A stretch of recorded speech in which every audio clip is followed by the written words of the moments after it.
The Oldsmobile 442 never tried to be the loudest car of its time. And maybe that's why people forget how important it really was. While other muscle cars fought for attention, this one carried itself with a different kind of confidence. It wasn't built to win stoplight races or dominate weekend shows. It was built for the driver who wanted strength without losing comfort, a car that could move quickly when asked, but didn't need to be aggressive to prove anything. As the years went on, conversations about American muscle focused on the usual names, the big sellers, the familiar legends, and somewhere in that shift, the 442 quietly slipped out of the spotlight, almost unnoticed. But its story didn't disappear. It just settled beneath the surface, waiting to be understood again. To see why the 442 faded, you have to look at why Oldsmobile created it in the first place. By the early 1960s, General Motors was a collection of strong divisions, each with its own identity. Pontiac had performance, Chevrolet had volume, Buick had comfort, and Oldsmobile sat somewhere in between, respected but not exciting. The market was shifting fast. Younger buyers wanted power, sound, and attitude.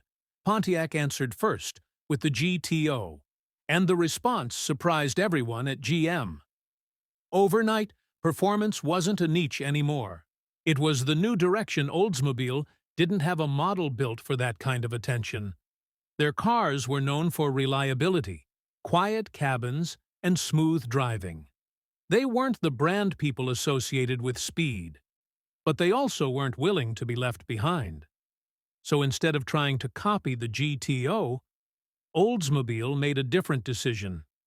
They took a steady mid-size car, tightened the suspension, added a stronger engine, and kept the ride quality that their buyers already liked. They wanted to create performance without losing refinement. A muscle car that still felt like an Oldsmobile. And in 1964, that idea took shape, quietly, under three numbers that would eventually define Oldsmobile's entire performance era, a new direction for a division trying to prove it still belonged in a changing world. For many people who bought the 442 in its early years, the car wasn't a toy or a weekend showpiece. It was a daily driver, something they used for work, family trips, and long stretches of open road. It offered strength without forcing the driver to live with the rough edges that came with some of the louder muscle cars of the time. Owners often described the 442 as a car that felt balanced. It could move when you needed it to, but it didn't punish you on uneven roads. It didn't rattle or shake. It felt tighter, more controlled, and more mature than many of its competitors. In small towns and suburbs, the 442 carried a different kind of image. It wasn't the car you bought to impress people at a drag strip. It was the car you bought when you wanted performance, but you also wanted to look responsible. A car that said more about the driver's taste than their need for attention. As the decade progressed, the 442 grew stronger.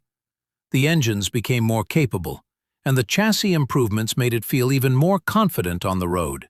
By 1970, Oldsmobile reached the height of its performance era with the 455 cubic inch version, a setup that gave the car real authority without losing the smoothness the brand was known for.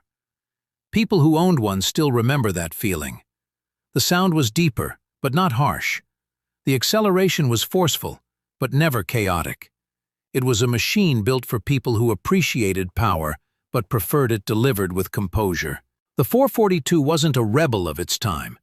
It was something else, a reminder that performance didn't have to ignore refinement to be taken seriously. By the early 1970s, the world around the 442 began to change in ways no one in the industry could ignore.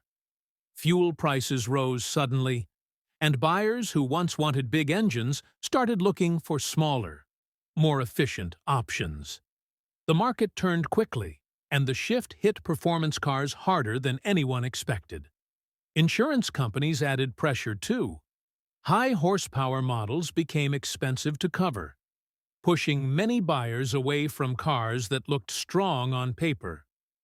The regulations that followed didn't help either. New emissions rules forced manufacturers to reduce power, restrict tuning, and adjust engines that were once the heart of the muscle era. Oldsmobile felt all of it. The 442 had always depended on the promise of performance with dignity, but now both sides of that promise were becoming harder to deliver. Less power meant the car didn't feel like it used to.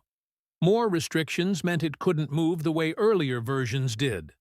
At the same time, GM was changing how it operated. Divisions were pushed to share more parts, more platforms, and more engineering. The individuality that made each brand stand out began to fade. Oldsmobile couldn't protect the unique character of the 442 the way it once did. As the years moved forward, the 442 became more of a badge than a performance identity.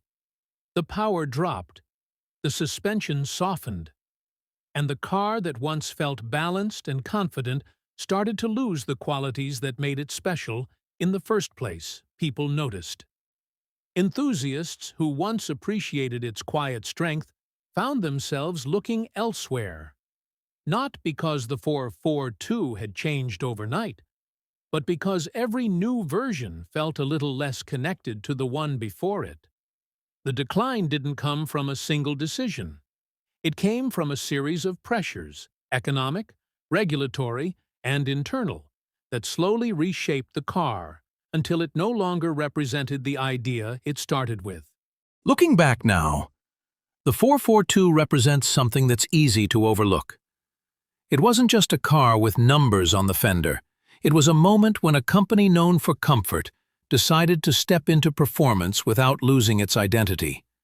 Even as its power changed over the years, the idea behind it stayed clear. It was built for drivers who appreciated strength, but didn't want the rough edges that defined many muscle cars of the era. It carried the same sense of balance that Oldsmobile offered in its best years: practical, composed, and confident. For people who grew up with these cars, the 442 became part of family memories. Long road trips, late evening drives, a sense of stability that made the car feel dependable even when the world around it was changing. The decline of the muscle era didn't erase the meaning the 442 carried. If anything, it made those early versions stand out even more. They showed what performance looked like when a brand didn't try to be loud, but tried to be right.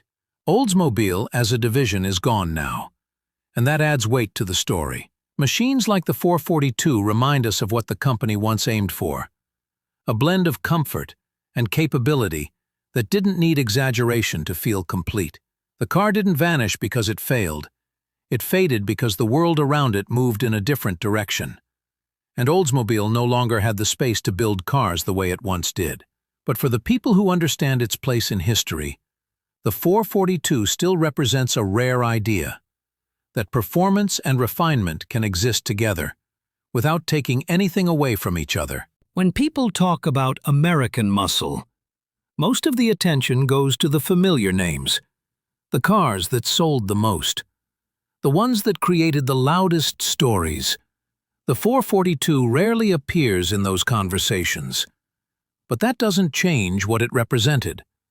It showed how a performance car could be strong, without losing the qualities that made it useful every day. It carried Oldsmobile's approach to engineering: practical, measured, and built with a sense of responsibility that came from understanding its drivers. The early models proved the idea worked. The later models showed how difficult it was to keep that balance when the industry began to change. And today, the 442 stands as a reminder of a brand that tried to do performance differently. Oldsmobile is gone now, but the cars it built still hold their place in memory. Not because they were the fastest or the most famous, but because they reflected a time when American manufacturers were willing to explore new ideas. For those who remember the 442 on the road, the sound of its engine and the way it carried itself still stay clear. a steady kind of power, a confidence that didn't need attention. A car that did its job quietly, and did it well. The 442 may not sit at the front of muscle car history, but it didn't need to. It filled its own space, with dignity, balance, and a character that still matters to the people who understand what it was built for. And sometimes, that's enough for a legend.